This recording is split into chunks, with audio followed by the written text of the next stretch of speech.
In this video, I'm going to explain why only charging your EV at night can actually work against how the car uses energy day to day, and why that habit can make your efficiency, range, and overall experience feel less consistent than they should. By the end, you'll have a clearer way to think about when to charge, not based on convenient routines, but based on how the system inside the car is actually behaving. Most people aren't doing anything wrong. They're just treating charging and driving as separate.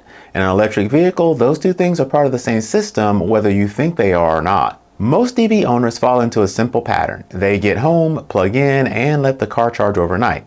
It's easy, predictable, and feels responsible. You wake up with a full battery and you don't have to think about it. Over time, that routine becomes automatic. Drive during the day, plug in at night, repeat. And eventually it starts to feel like the correct way to use the car. That pattern feels right for a reason. It mirrors how people think about refueling a gas car, just more conveniently. Instead of stopping at a station, you're refilling at home. Starting the day with a full battery also removes uncertainty. You don't have to think about range because you already know you have enough. Even if the habit isn't necessary, it feels safe. Underneath that routine is a simple assumption. Charging and driving are separate. Driving uses energy, charging replaces it, and as long as the battery gets filled back up at some point, everything should work the same. That assumption mostly works, which is why it gets unchallenged, but it does leave out something important. An EV doesn't just store energy, it manages how the energy is delivered. Battery temperature, how recently the car was driven, and how it's used across short trips all affect how efficiently energy moves from the battery to the wheels. That's why two drives that look identical on paper can feel very different in practice. The system is dynamic. It responds to timing, not just how much energy is in the battery. So it's not just how much energy you add, it's when you add it. If charging always happens at the same fixed time, regardless of how the car is used, it can drift away from when energy is actually needed. That matters because most real-world driving isn't one continuous trip, it's a series of short drives spread throughout the day. There's commuting, errands, quick trips, and they're all separated by time. When the car sits between those trips, especially for longer periods, the system settles. Temperature stabilizes and internal conditions reset. So the next time you drive, the car isn't continuing from where it left off, it's starting again from an earlier phase. You've probably noticed this in how efficiency changes over the first few miles of a drive. If most of your driving happens in those early phases, your overall efficiency reflects that. Now add charging into that picture. If you charge overnight but do most of your driving later in the day, there is a long gap between when energy is added and when it's used. During that gap, the system settles again. And when you finally start driving, you're back at the beginning. You're not continuing the system, you're restarting it.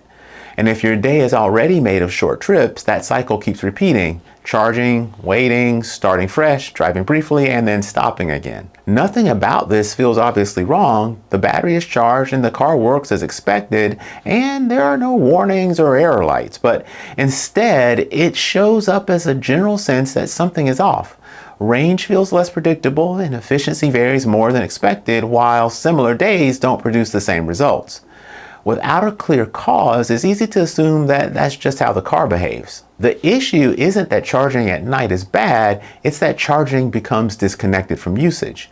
Most people optimize for convenience, plugging in when it's easiest. The car, however, operates based on when it's actually used, and those two timelines don't always add up. As a result, the system cycles through less efficient states more often than it needs to. So let's compare two different patterns as an example. In one, the car charges overnight. It sits for hours and then handles multiple short trips throughout the day. In the other, charging happens closer to when the car will actually be used, even if the total energy added is the same.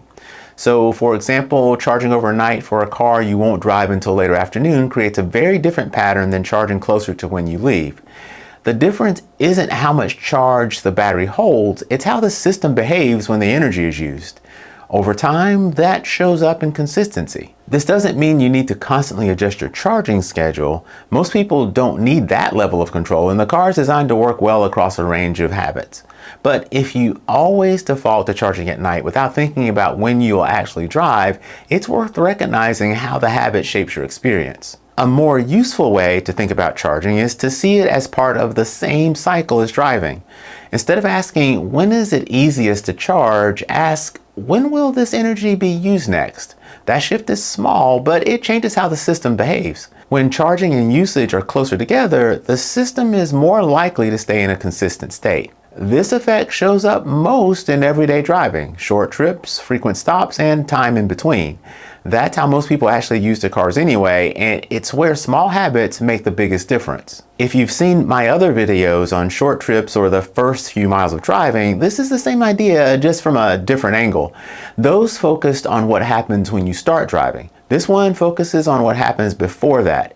It's the same system, just viewed from the other side, and once you see it that way, the behavior makes more sense. Charging your EV at night isn't inherently wrong, but treating it as a fixed default without considering how the car is actually used can create a pattern where the system keeps restarting instead of staying in a steady, continuous state. When you start thinking of charging and driving as a part of the same cycle, a lot of that inconsistency becomes predictable.